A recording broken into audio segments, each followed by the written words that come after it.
नमस्कार, मैं हूं पल्लवी नागपाल, जेरत प्रोफेसर बड़ा गुरुकुल। क्या आप अपने बिजनेस को आगे बढ़ाना चाहते हैं? क्या आप फ्रेंचाइजी लेने की सोच रहे हैं या फ्रेंचाइजर के तौर पर अपनी फ्रेंचाइज देना चाहते हैं? तो फ्रेंचाइजिंग का संपूर्ण ज्ञान आपकी सारी की सारी कंफ्यूजन्स को दूर करने के लिए ही बनाया गया है। इस कोर्स में हम आपको बताएंगे कि फ्रेंचाइजिंग का मतलब क्या होता है। फ्रेंचाइजी, फ्रेंचाइजर, फ्रेंचाइज, ये सारे ना बड़े अलग अलग तरह के शब्द हैं, लेकिन सुनने में एक जैसे लगते हैं। तो इनमें अंतर क्या है, इनमें स्कोप क्या रहेगा आपके लिए और इनकी क्या क्या इंपॉर्टेंस है, ये हम आपको इस कोर्स में बड़े अच्छे से समझाने वाले हैं। इसके साथ ही हम आपको ये भी समझाएंगे कि बिजनेस और फ्रेंचाइजिंग में आखिरकार क्या अंतर होता है, फ्रेंचाइज और एजेंसी क्या होती है, एजेंट और फ्रेंचाइजी इसमें क्या डिफरेंस होता है, इसको भी कवर करेंगे।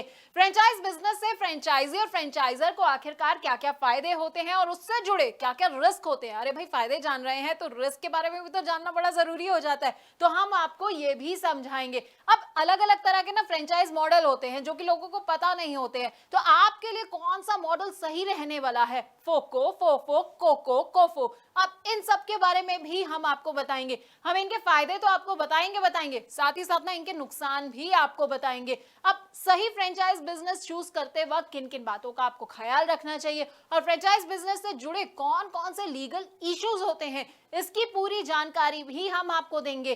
फ्रेंचाइज बिजनेस में सबसे इंपॉर्टेंट होता है फ्रेंचाइज डिस्क्लोजर डॉक्यूमेंट। अब इसके बारे में ना आपको विस्तार से अगर कहीं जानकारी मिलेगी तो वो आपको हमारे इस कोर्स के जरिए ही मिलेगी। इसमें क्या क्या आइटम्स होते हैं, कौन कौन से क्लॉजेस होते हैं, साथ ही आपको फ्रेंचाइजिंग अग्रीमेंट और उनके टाइप्स के बारे में भी हम पूरी की पूरी जानकारी देंगे। देखिए, फ्रेंचाइज बिजनेस को इवैल्यूएट करने का ना एक अलग क्राइटेरिया होता है, तो वो क्राइटेरिया क्या होता है ये हम आपको बताने वाले हैं।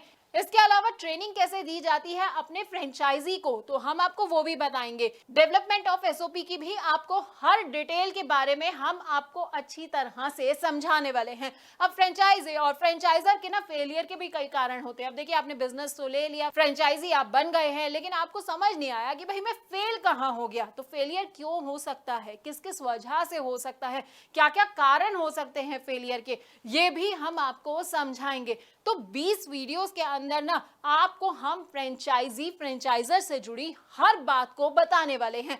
अब आप ये सोच रहे होंगे कि भाई इसको करने से मेरा क्या फायदा होगा, ये सब मेरे लिए जानना क्यों जरूरी है। तो देखिए, अगर आप चाहते हैं मुनाफा कमाना और अपने बिजनेस में सक्सेस हासिल करना, तो बस आपको क्या करना है, आपको इस कोर्स को बहुत ध्यान से देखना है। इससे आप फ्रेंचाइजिंग में फेलियर से खुद को बचा पाएंगे और बहुत आगे बढ़ पाएंगे।